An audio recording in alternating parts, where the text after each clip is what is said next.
What's up, guys? Welcome back to a new video here. So recently, Tim Dillon, the comedian, made an appearance on Piers Morgan where he basically kind of criticized the Trump administration over their crazy deportation policy of people who criticize Israel, which they've been doing a lot. And basically, what Dillon is calling out the hypocrisy on the right wing in many cases. You have a lot of these guys, specifically in the Rogan sphere, Joe Rogan, Andrew Schultz, Theo Vaughn.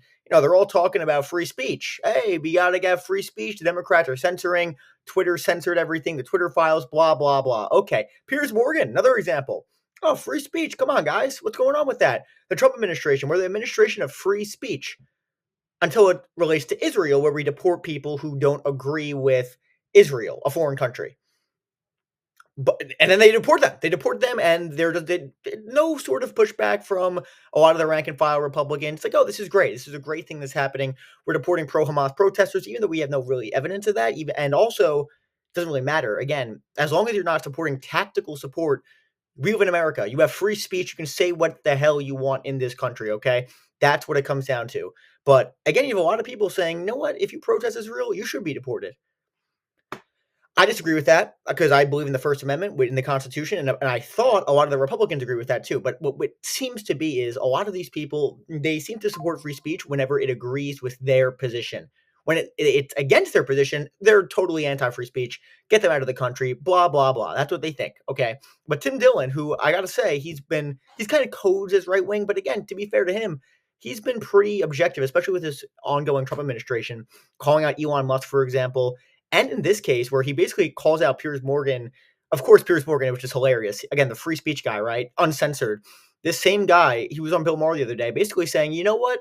It's a good thing this guy was deported because he's handing out pro-Hamas pamphlets. And Tim Dillon's like, what the hell does that mean? I mean, what does that even mean, pro-Hamas pamphlets?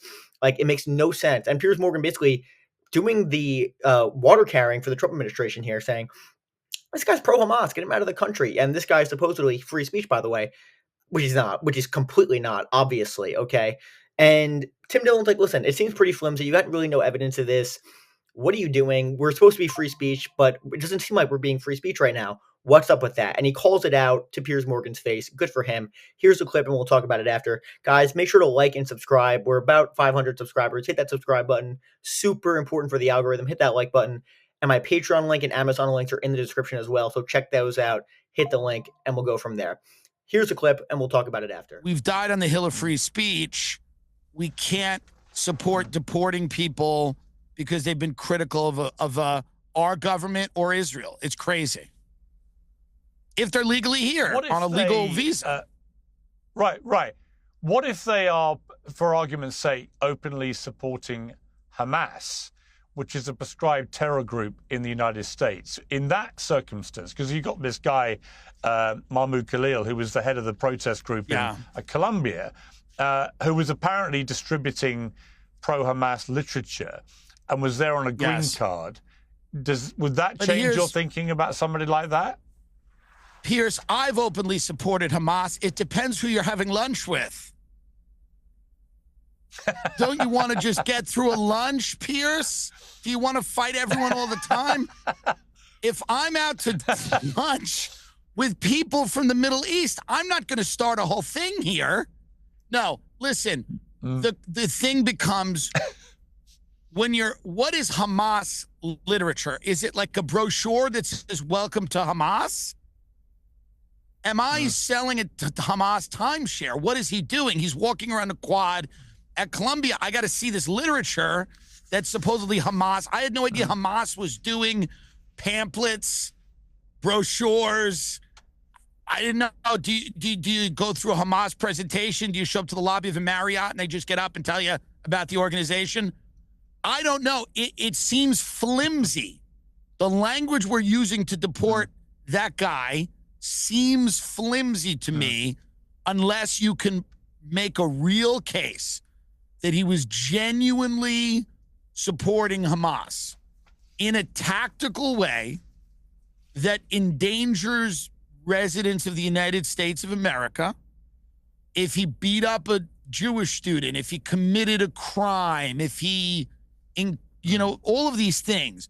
But if he's just voicing a very anti-Israel point of view, I think deporting him is going to feed the flames of a lot of people that think that we're doing things at the behest of Israel and that we're compromising our values to do it.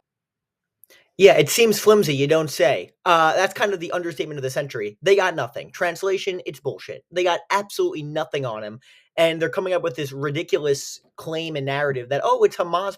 He's spreading Hamas propaganda, even though there's really no evidence to support that. What there is evidence to support is they're just illegally deporting him because he opposes Israel. That's basically the entire standpoint. In America, you have a right to say that, okay? That's just a fact. There's pretty much no dispute about this whatsoever. They're holding him at a detention facility in Louisiana. And that's not even talking about some of these other students, the Tufts University student who wrote a Palestinian op-ed, who they picked up off the street in plain clothes. Completely ridiculous what's going on with that. And there's other people too. Some guy who was basically about to become a U.S. citizen who they detained as well and this guy was on 60 Minutes basically saying, October 7th was terrible. It was a horrible thing. And it was horrible, basically, is what he was saying. And they deported him too, just for supporting Palestine and being critical of Israel's operation in the Gaza Strip. But again, that it does not matter. If you oppose Israel, the Trump administration will deport you. That's just clearly what's going on here. And Tim Dillon's making that point. Like, they're not for free speech at all, okay? They're just not for free speech at all.